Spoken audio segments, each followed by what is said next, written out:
Hello বন্ধুরা, আজকে রান্না করবো গরুর মাংস। এই তো এখানে দেখতে পাচ্ছেন কত সুন্দর করে নিয়ে নিয়েছি গরুর মাংস।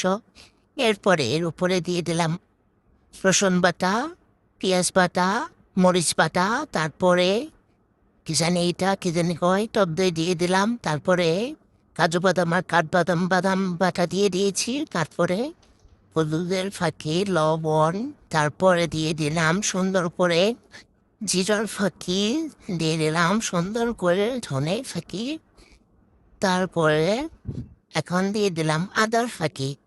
খুব সুন্দর করে এই তো খুব সুন্দর করে এখন দিয়ে দিতেছি মরিচের ফাঁকি, দুইবার করে দিলাম। বেশি বেশি দিব, বেশি বেশি দিলে খেতে অনেক ভালো লাগবে। এই তো এখন তেল দিয়ে দিব। এই তো তেল দেওয়া হয়ে গেছে, এখন সুন্দর করে এগুলোকে ভালোভাবে মিশিয়ে নিতে হবে, হাত দিয়ে চটকে চটকে মাখিয়ে সবগুলো উপকরণ একসাথে করে নিতে হবে, খুব সুন্দর করে মাখিয়ে নিতে হবে। এই তো এখন চুলায় বসিয়ে দিয়েছি, এখন চুলার জালটা জ্বালিয়ে তারপর এখন রান্না করার পালা। এই তো চুলাটা জ্বালিয়ে দিলাম, এখন এই তো ঢাকনাটা দিয়ে সিদ্ধ হওয়ার জন্য দিয়ে দিলাম। এই তো দেখেন কতটা লোভনীয় লাগছে এখনই। তো আমি এখনো পানি এড করিনি, এই মাংস থেকেই পানি উঠে গেছে, এই জন্য হয় কত পানি উঠে গেছে। এই তো দেখেন কতটা সুন্দর লাগছে।